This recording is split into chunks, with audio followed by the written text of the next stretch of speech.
All right, welcome everyone to our CVI Now virtual Q&A. Today we're talking about CVI and orientation and mobility, a big topic in our community. I'm Rachel Bennett, the director of CVI Now, and a CVI parent. I'm so happy to have Lauren Coen with us today to share her experience and expertise. Lauren is a certified orientation and mobility specialist and teacher of students with visual impairments, so both an O&M and a TVI. She has worked at Perkins since 2005 and is a member of the Community Programs Department, serving students from ages 3 to 22 in Massachusetts public schools. She is also a lead teacher supporting a group of orientation and mobility specialists across Massachusetts, across the state. Lauren has a passion for helping students access their world, which we love. She enjoys creating opportunities for learners to experience new things and consider it a privilege to witness their growth, which occurs every day. I love that. Mhm. The questions I'll ask Lauren today are informed by you, our CVI community, so thank you for sharing your questions. After our discussion, we'll open up for a live Q&A session, so feel free to drop your questions and comments in the chat or the Q&A feature. I want to thank Lauren Coen, who is behind the scenes making all of this happen. We have two incredible Laurens with us today, so here we go. Okay, Lauren. For so many of us CVI parents, we've never heard of orientation mobility until our kids needed it. Can you describe what orientation mobility is and what these services involve? Absolutely. Also, thank you for having me. So happy to be here. So just a little bit of history, like our profession, it grew out of the beginnings of needing to help blind veterans returning from World War II Mhm. to rehabilitate and be able to continue to travel the world with some level of independence through using a white cane. So our first university program for O&M actually started here in Boston at Boston College in the 60s. And since then, it's really expanded so much, including children, school-age children, and then those with multiple disabilities, as well as continuing to support adults of all ages. So not a lot of people know about that, the history of where it came from, and the use of guide dogs came, even before that. So there's a lot of ways it's evolved over the years, but primarily started with adults. So luckily, we get to work with our wonderful children, and that's where my certification is. Though I could work in the adult field, I've primarily worked with kids. So basically, orientation has to do with where one is in space, being able to update your information as you move your body and essentially be able to get to your desired destination, right? Mobility has to do with the ability of how we physically navigate. So the goal for us is really to be able to help our students move as efficiently, safely, and we also say gracefully as possible. Um, that's an element that I think is really important. We want our children to feel confident, right? To feel like they're putting, not to be cliche, but like putting their best foot or their best wheels forward. How are they getting around in a way that is independent as possible? So our services with school-age children involve working both with them directly, one-on-one in their school settings or in the community, and then also working with the student themselves, their team and families to create goals and ensure their accommodations are being provided and training given so everyone can be like on the same page of determining like how are they going to progress? Are we all using the same language? Are we all using the same tools that we've spent time teaching them? So it's not just in isolation, but everyone gets to be a part of the process. In essence, I really like to say mobility specialists are like guides and we're helping our explorers. Like Hmm. we're developing people who want to experience their community, their home, their playground, their city public buses. It can take many forms, but we want students who are curious about the world. We want them to develop a desire to move themselves and to be able to explore. I love that. I Yeah. love that. Why do kids with CVI need O&M? That's a good question. Mhm. So we know CVI impacts our students' ability to make sense of the world around them, especially as they're moving, walking, Mhm. driving in their wheelchair, etc. Yeah, They come across that complexity and like unpredictability, yeah. basically, as the surrounding evolves and changes. So it can be challenging for them to process that visual information, that auditory information that we really take for granted that help make those like new connections and memories of where we've been, Yeah. what we've touched, what we've explored. So it can really impact their ability to get from place to place. So even from one spot in the classroom to another spot, from, Mhm. from their front door to the car, that can all be impacted by your vision, right? So we really take for granted. So say I have a new teenager at my house. Oh, She's typically sighted, typically developing. So say she wants to go to a new store at the mall. Okay. So you may take for granted, like she's going to go there once. Maybe I'm showing her the way, maybe not. And she will find it the next time because she's motivated, right? But she also, she's taking in some information incidentally about how to get there. Or like a new preschool student can learn where their favorite toys are by like the third day of being in mhm. class, right? They Mhm. watched other kids get them. They saw their teacher take them out, whatever it was, and their eyes and their brain work together to like watch all of that, find the landmarks, touch the toys, all of that stuff. And so they didn't need someone to give them some sort of adaptation to be able to do that, right? So oftentimes we find those things are more challenging for our students with CVI and ocular impairments as well. So we need to provide that support. Yeah, I love that. I love the way you described all of that. Um, so how do you then assess O&M skills in your students with CVI? So we use like a range now of formal tools that have been developed over the years. We work on conducting interviews with families. That's really important. I would say like one of the most important pieces in addition to interviewing the child, as appropriate in the whatever format that looks like. And Mhm. then their teams, definitely having all of those pieces, the school-based team, if that's already in place. Um, then we observe definitely a couple times if possible in different environments, different times of day. I like to try and go to like PE classes, or APE recess, Oh, busy times like pick up, yeah. drop off, Oh, nice. walking in the halls, getting in the bus, all of those things that can show us how are they moving, how are they taking information. And then we'll also do like the one-to-one testing if that's appropriate, and cover concepts of, how do you access your environment? How are you being, transported? What are staff doing when they're helping push a wheelchair or guide a student down a hallway?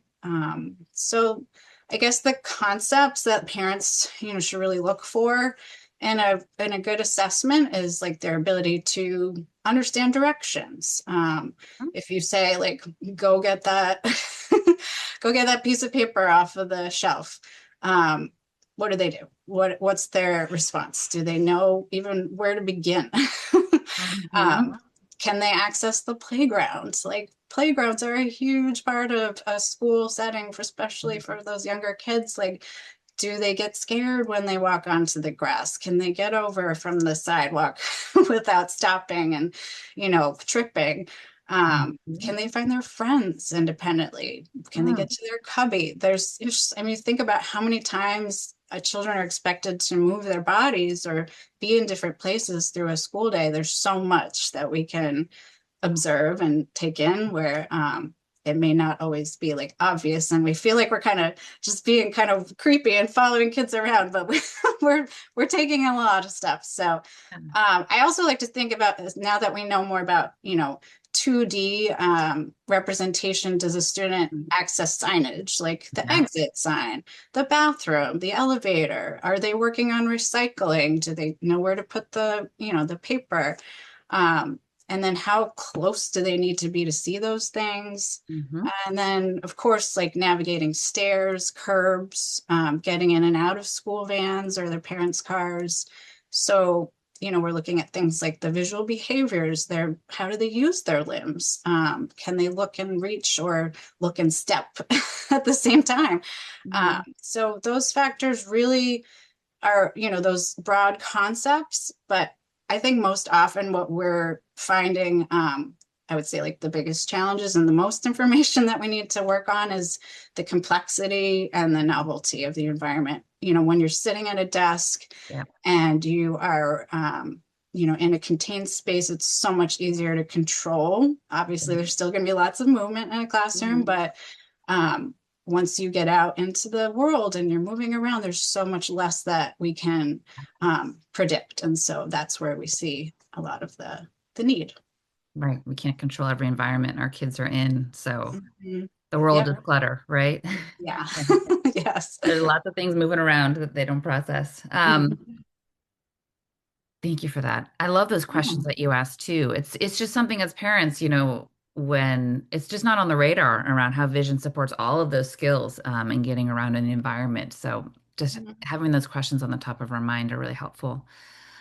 So then how do students qualify for O&M services? Great question. So an evaluation from a certified orientation mobility specialist, I would say is the first step. So students with a documented visual impairment, which we typically will request that there be an eye exam completed with a report that we can go through and document. Then we would take that eval after it's completed. We did all the steps I just described. But as a team, we discuss the results of the evaluation. We draft the goals that are like aligned with the overall vision for the child. Really try to take into the consideration of everyone's input, and that's just part of a good IEP process in general. But I would say like the comprehensive assessment really drives what we do, and we're always assessing like through our other methods. Hmm. Developing relationships with our students, I think, is such a big piece of what we do. Like what makes them tick, like where do they want to go, where do they not want to go? That's one of Yeah. the first questions I Yeah. ask. What places do you not like? Yeah. It's It's a good all, question. yeah. Yeah. It's usually the doctor. Yeah. There you go. Yeah. Yeah, unfortunately. Yeah. Um, and so maybe unpack or give an example of how you use assessment results to plan IEP goals and direct Yeah. instruction. Yeah, we definitely so look at the areas where there's the most need, I would say. But also just like gaps in learning, like you guys know with students who have just, ocular impairments, there's so much information that they may be missing, right? So we Mhm. want to make sure there's little pieces that need to be, filled in, and going through all those concepts that an O&M would cover, even with someone who's, just blind. There's so much that we need to just make sure aligns with the rest of the IEP, that we're, serving the student and what they want to accomplish. And I love in Massachusetts, we have the new question, like, what's your Yeah. vision? What is the Yeah. student? I've had a student say they want to be Spider-Man. So what are we going to do with that one? So, Gonna teach yeah, them how to climb. yeah. Yeah. I love that. That's great. Oh, I think my son was like, I, I want to go to the bakery. Yeah, I want to go exactly. ride the train. I love that. Perfect. We could Um, definitely do that. yeah, we can do all of that. So for those students, those kids who get a diagnosis young, like before age 3, which we're seeing more and more of, which is wonderful. And we get this question a lot in our community. When should kids with CVI start working on O&M skills? Oh, right away. I mean, Right. like Immediately. They're already starting. They're, typically sighted children start exploring their world, as soon as even before they start the process of like sitting or Yeah, crawling, yeah, we want to see like our students reaching out, responding to the sounds around them. Um, maybe a toy that's placed within close range. There's so much that you can do through play. And honestly, we keep doing that even when we get to preschool and kindergarten and beyond. So I would say like helping them alert to voices, it shouldn't be any different than you would with I would say like a typically sighted child, except you may need to come closer to them. You may need to mhm, bring them closer to things. I like to think of this, the quote, tell me and I forget, teach me and yeah, I remember, involve me and I learn, right? mm, So yeah. everything I us love that. TBIs and O&Ms were very tactile. So we're always Yeah, like, what can we touch? Bring it over. Let's look at yeah, it. So great. involving our student, like showing them when you're pouring the Cheerios into the bowl, show them when you're going to get the spoon from the drawer, or whatever is exciting, whatever you're doing, involve them as much as is possible, as much as you're sensing they may be excited about. So sometimes siblings are like, well, they're a huge piece of helping their brother or sister like become more excited about the world. So I think just there's a lot that we can do just from going places. Yeah, I remember when my daughter was first going to the grocery store, it was like the best thing in her whole life. She loved it. She was like, let's explore everything on yeah, the shelves. So I guess, yeah, just really thinking about how you can collaborate. Also, if they're getting EI, yeah. so like with the PT and the TVI, OT, what are they doing around like supported seating? Supported standing, use of the gait Mm, trainers if those are, happening mhm, already before they get to mhm. school.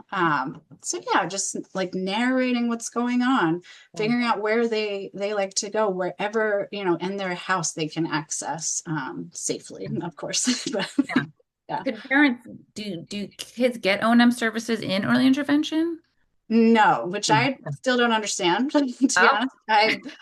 It's not the model right now, but okay, okay, sometimes TBIs do have that dual certification. okay. But there is a lot that you can cover Yeah, just through, TBIs are trained in the use of compensatory skills, right? sure. So maybe they're not maybe reading yet, but maybe they are thinking about like where in space on their tray is Mhm, the cup, right? Like, so maybe mhm. we're going to learn to tap and like sweep our hand around Yeah, on the tray. So there's those basic things, and using their auditory mhm. skills, especially TBIs, will also work on and through that modeling Yeah, families. I think I we love that. teach each other, right?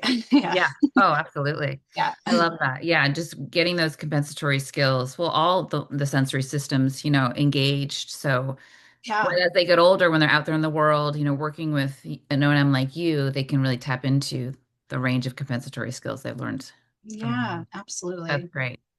Um, so in our community, many kids with CVI are missed and may not get diagnosed until middle or high school. How do you suggest, well, first parents advocate for O&M services? And how do you approach working with a student who received a late diagnosis of CVI? Mhm. Yes. So I think I mentioned earlier, the eye doctor, more and more, we're having eye doctors that are recommending these types of services. So I would, Okay. you can start there. Make Yeah. sure your eye doctor knows about CVI. Yep.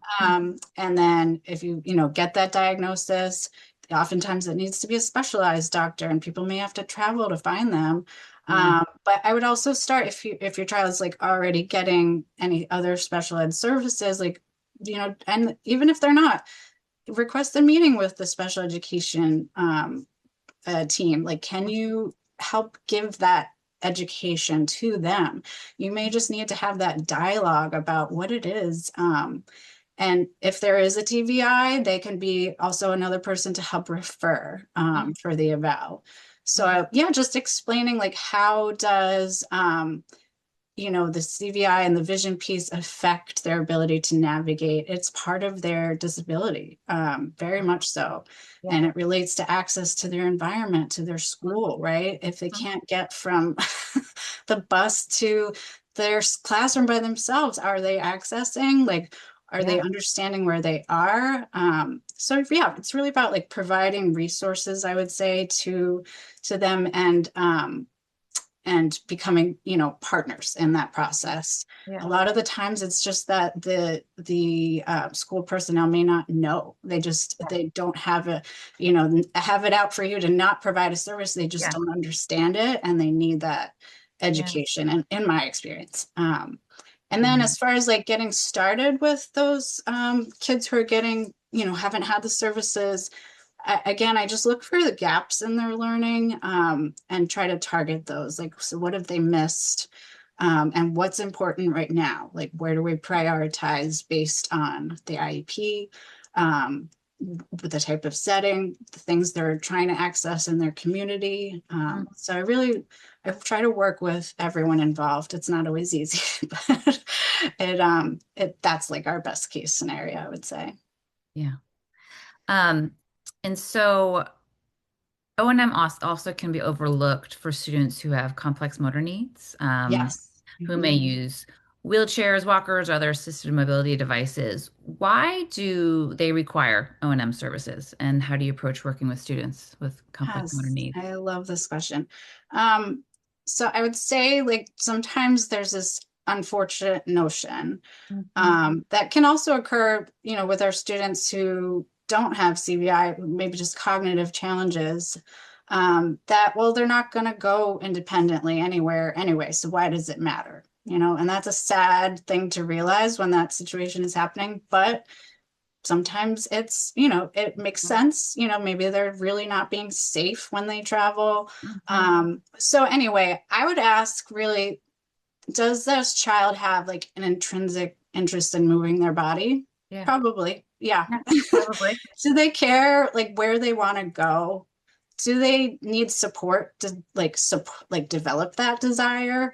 Um, do they want to advocate to go somewhere else? And how will they know where that is? How will they Mhm. identify that and tell you, like, maybe it's with their eye gaze system and they're saying, I want to get out of my stander. you know, Mhm. I want to move Mhm. my body. I want to dance. Mhm. So there's just this overall perception of like how are we viewing this student, and how are they showing us, and do they need support to be able to develop those desires, because I would say it's like a basic human right to move your body, right, and to understand where you are, to Yeah. feel safe. So again, I would say like the assessment is going to drive that information and help discover where the child's at. I mean, and I would say there may be like a few times when direct O&M instruction may not actually be appropriate at that time. For example, if there's like really significant medical challenges of child like cannot move their body a lot, or significant like safety issues, Yeah. where it's really challenging for a student to be moved, or move themselves. But Mhm. I still think that assessment should happen to discuss those things. Um, and in some cases, like the TVI could also be working on those basic skills and like getting them ready for more formal O&M, especially at a younger age. And then the consult model could wind up being more appropriate. Yeah. It's a Oh, human also right. co-treating. Co-treating is Oh yeah, our huge. jam. Yeah. I love a good co-treat. Yeah. It's so beneficial. Thank you for that. I love Yeah. that. Moving your body is a human right. It's great. Yeah. Um, okay, so let's talk about white canes. Um, so a lot of questions around this. Some parents may hear that their child's not ready for using a white cane, or if they should use it, or even though they use their vision, can they still use a white cane? So many questions. So how do you assess for white cane and introduce white cane use to various profiles of students? Yeah. That's a great question. So just in white cane use in general, I would say there sometimes is this issue where a student has enough functional vision that they may not trust the cane. They Mm, may be like, why do I need this? yeah. This is just an extra piece of equipment that I have to figure out how to care for because it's, it goes with you place to place. It gets folded up or it needs to be hung up. So there can be a factor where it's just that there's this amount of vision, right, that we have to kind of convince the student, oh, you could actually benefit from what you're feeling ahead of you. And that it's going to help keep you safe, right? Like a Yeah. curb cannot be marked, and it may be really kind of the sun may be in your eyes, and you are not seeing Yeah. what is coming up.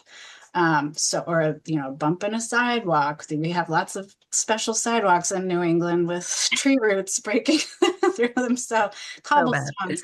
Yeah. So really thinking about what is their level of vision and also their sometimes their balance and stability. So Mm, the white cane is not meant to be, a position, able to help keep yep. you up, right? Right. So if a student has a lot of significant trunk issues or even the way their feet are turning in or turning out and just don't have those basic strength um, uh, abilities to be able to walk also Mhm. holding on to something, right? So that's a piece that could be a factor.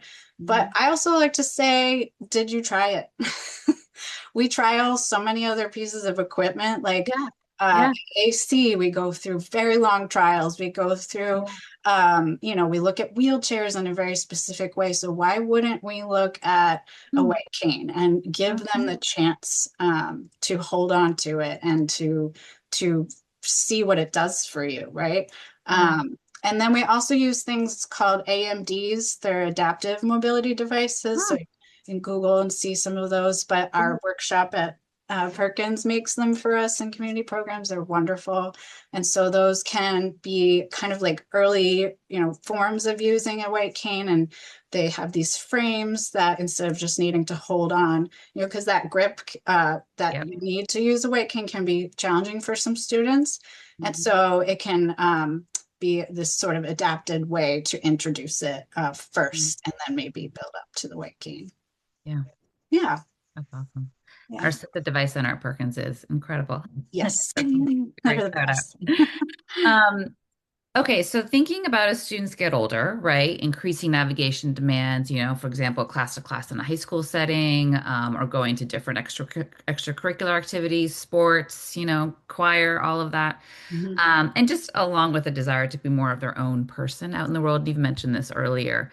Um, Um, what should parents ask their team and O&M specialists about their teenager and young adult to help them build the necessary skills for that? um, post-secondary time after high school. Yes, yeah, it was such an exciting time and also very Terrifying. scary, but Yeah. yeah, there's so much and we're just letting them, spread their wings. But Yeah. I would say what experiences are they having that are giving them a chance to become self-determined, Mm, right? Like okay. what are we providing? What are we setting up for them so that they are able to make those choices about independent travel? Are we giving them a chance to walk from one place to another on their own? Like, you know, is it feasible for them to go from their house to their friend's house 2 doors down? What is the expectation that's being put on them? Yeah. Oftentimes it's like, oh, well, they're not going to go by themselves anyway, so why would we bother if the student doesn't have that, Yeah. ability? But there's so much that you can build into being able to have choices about your life. Yeah. And so I would really encourage them to ask, how can we collaborate together on, what in the community do they want to go to? Are they going Mm, to like an adapted soccer class on Saturdays? mhm. Can your O&M go, check it out beforehand and see what the environment is like? Can we problem solve what areas might be challenging for them? And so, yeah, again, like I have a school that I go to where they do a lot of like pre-vocational placements. They Yeah. go and Yeah. volunteer, and Yeah. those are like the most rich experiences, I feel like, where they're out in their community, they're volunteering, they're you know, working in like animal shelters and Oh, just I really love that. beautiful things, or going Yeah. to like the Y, they're going to the YMCA with their Yeah. whole class. And there's just all of those opportunities to explore, I think Yeah. helps our kids know like what they like and what they don't Yeah. like, where they want to be. And then there's more subtle ways you can say, like, can they be the leader? I just recommended this yesterday, like Hmm. homework for my student to be the leader when they're going from the parking lot to um, the fitness center. Can they be the one to decide when it's safe to cross from the parking lot? So those kinds of things Yeah. are so, it just Right. takes a little thought ahead of It's And from the parent perspective, it's like, time. I know we got to do it, but I got to get myself ready Yes. Yes. and walk away. Absolutely. Yep. But you're so right. You're so right. They need that experience. Mhm. Um, and I have a little bit of a follow-up question before I go to the next one. When you talk about going into these new spaces out in the community, do you use tools like the Wheatley board, like any previewing or mapping or something to help them make sense of this new space? Yes. So, definitely, kids mapping is such an interesting concept. It's huge, but Oh yeah. there's, with our thinking about like, can they access 2D? Do they Yeah. understand the bird's eye view of Oh my looking goodness. down on a space? Oftentimes that's like very abstract, even for our kids with, total blindness and no other disabilities. So you might have to make sure those pieces are in play for a tactile map, but definitely the idea of previewing, talking, I'm always checking, like, have you experienced this type of place before? Have you gone to like a concert hall? Let's talk about it. What did you see there? And then, for kids who can access pictures, Mm-hmm. we do like a preview before a field trip. Like, what are we going to see? Put it on the big screen or put it on their iPad right in front of them. Yeah. And then again, I always say preview and review Right. afterwards. Like, did you touch anything there? Did your teacher take pictures?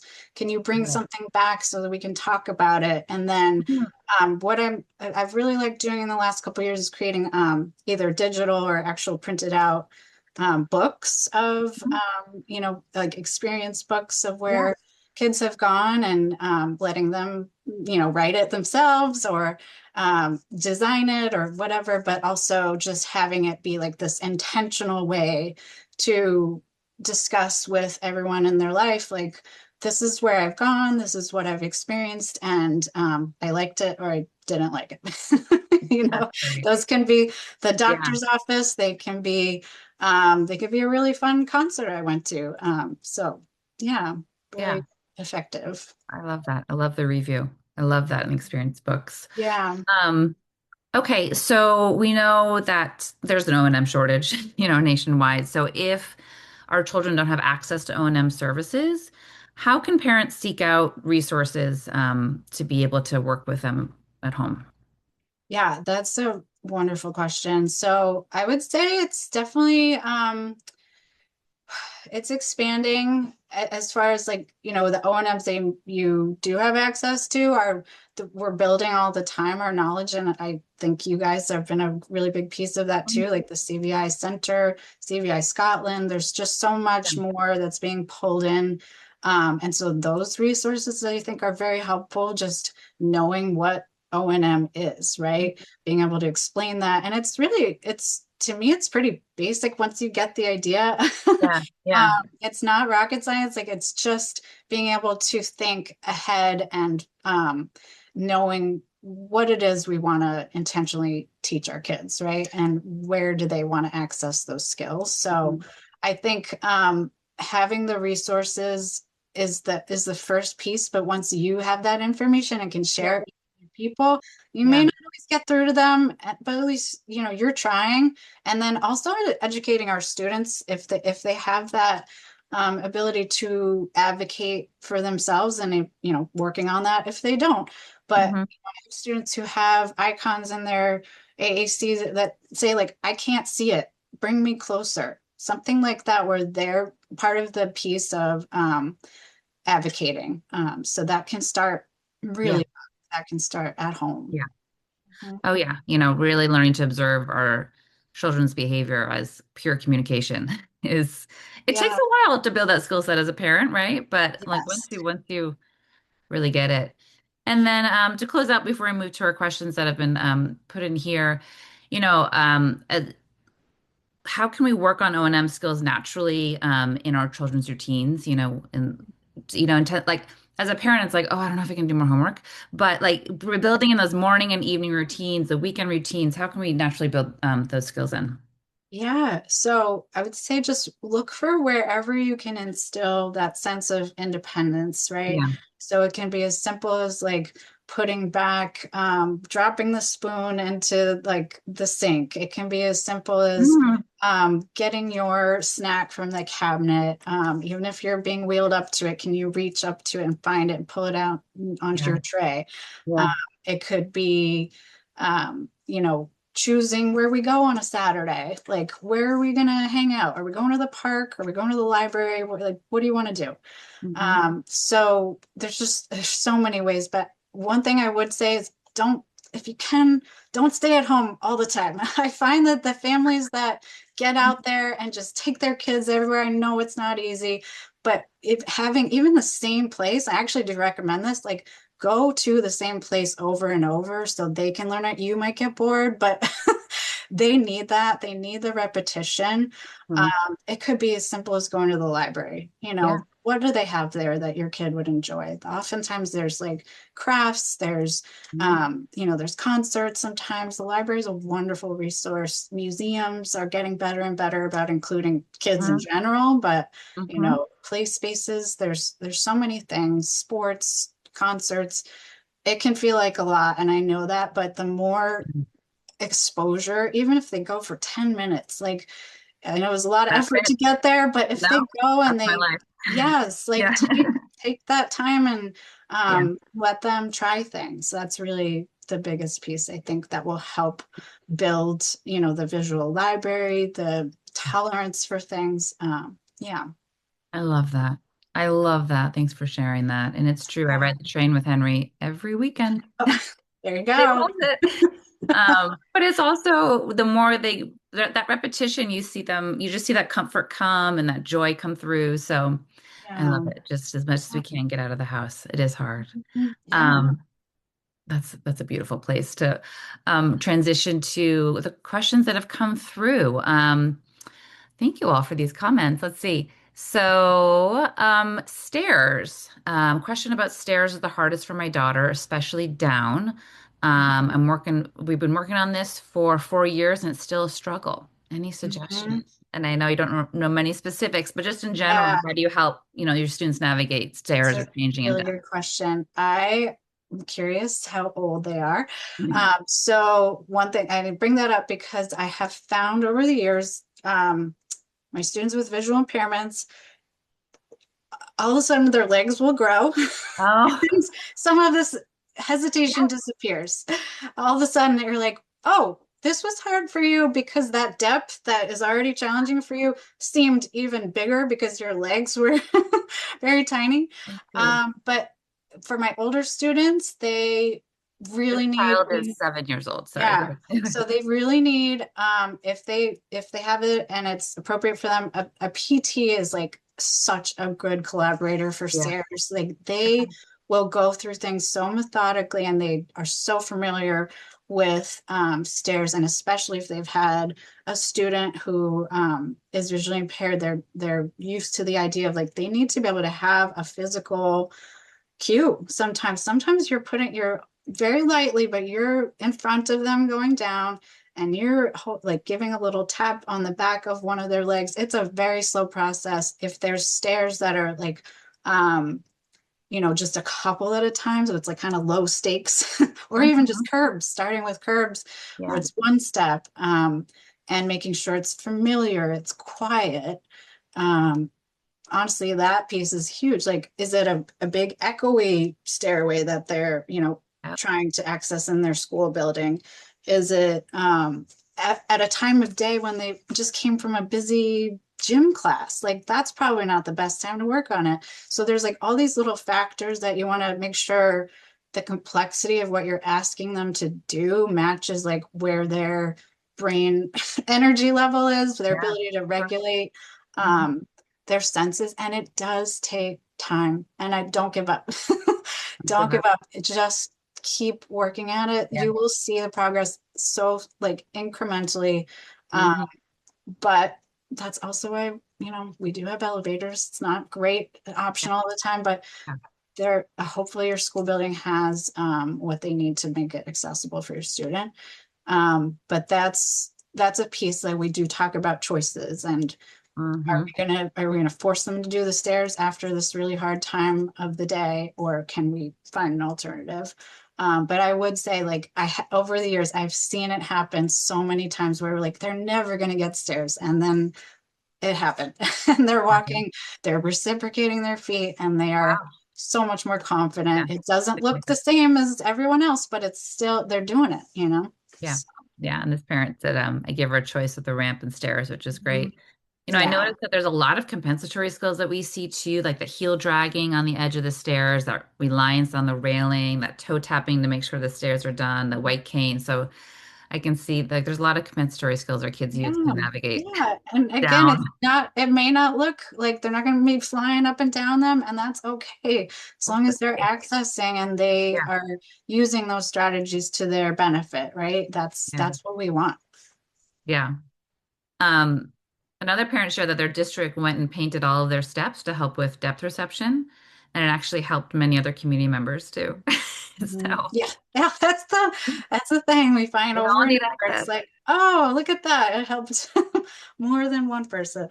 Yeah. I believe there's a question in the Q&A. Let's talk about walking. There's some questions about how CVI impacts walking, and then this one question.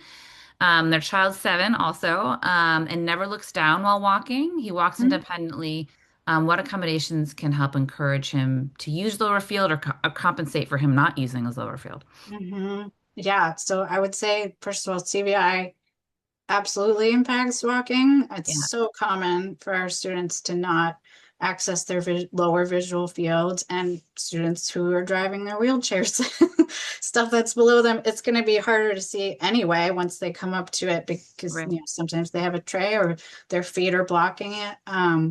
But that is, did they have the experience of knowing what they were stepping on or what they were rolling over? It's something that I always think about. Do they know what it was when they went over that little bump? Yeah, And so walking for sure, we think about the lower limb precision, we say, the ability to integrate what you're seeing with that physical motion yeah, and make it all happen right at the right time, right? It's a lot of yeah. things that have to coordinate with your brain. Mhm. And so, yep, definitely impacts it. I would say again, working with your PT is really important because there could be other challenges that are impacting their strength, their stability. And so you want to make sure you understand that and that you're not asking things that are beyond their capability. But again, starting small, right? Yeah, Like getting yeah, from your table to your cubby, getting from the circle space for preschool over to the choice centers. Like, where are they going to be motivated to walk? And did they have, supported walking first? Did they use a gait trainer? I've so when I see those tiny gate trainers, I get so excited because they're just so adorable. But then I'm like, they're working on it. They're getting those steps. They're getting the yeah, opportunity to go from place to place, even though it's supported. It's building so many skills. And a lot of the yeah. times I will see students when they are using that equipment. Mhm. So yeah, those are some basic Yeah. factors. I've noticed in my personal experience with my son, he also doesn't look down or uses lower visual field when navigating. And that white cane has been what's been really giving him more confidence Yes. Oh, good. to do Glad that. to hear So, it. Yep. And I really caution people against forcing children to look. mm, I don't know that it's always effective. I don't think there's mm, any studies about it, but we can certainly cue them. mhm. Um, I just don't, I feel like it sometimes heightens anxiety for everyone involved on stairs. And so they are gaining information very subtly through different fields, right? I think they know that they're on stairs. Yeah. Um, but I just find this is just my, and I've been doing this for a long time, but I have not found a lot of benefit from purposely trying to, Yeah. have a child look. Yeah. There's reasons that this is happening, and I like to respect where their vision is, and then if we can draw it in more just natural ways, where it's low stakes again, not on a Yeah. big staircase. Yeah. Yeah. I love that. I love that. Thank you for sharing that. We're going to close out with one more question, and two people have asked this question. Is there a framework for O&M that parents can use? Something that maybe, I don't know if it's an assessment framework or similar to, like there's a communication matrix, something that a framework or that parents can use to help assess skills or use to help their That's a good children. question. Um, I don't know of anything offhand that's really formalized, but maybe we Mhm. should start one. Oh, you want it? Let's go. I mean, I would say again, like look at their assessment and look at really talk to the Yeah. O&M if you have one already that um, what they've worked on. There's definitely publications out there that Yeah. cover these kinds of things. But I like the idea of having it be a more parent, Yeah. centered one. Are And there there any could be that I just don't know of, but yeah. Are there like what's the common assessment that O&Ms use, or are they all So over the place? yeah, it really ranges. So for myself, I would say I still use the resolution chart from Dr. Roman's work, Okay. and then the CVI protocol, we take the behaviors and look at Mhm. those. So those are really like, looking at the complexity factors, Uh-huh. looking at novelty, all those Emotion perception. Yeah. Yeah.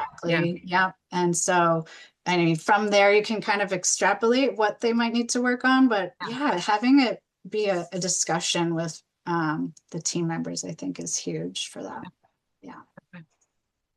That's great. Thank you all for joining and for these incredible questions. Lauren, thank you for your time and your expertise. I've loved this conversation. I really want to keep talking, but Yeah. I want Oh. to be respectful of your time. We have a whole O&M series on cvinow.org. We will post this as well so we can make sure Lauren's expertise is part of our collection of resources. Thank you all, and thank you, Lauren. Yeah, Take care of thank you for yourself. having me. All right, have a good one. Bye, everybody. Thank you so much for joining us. To learn more about CVI, go to cvinow.org. Answers you can trust and community you can count on.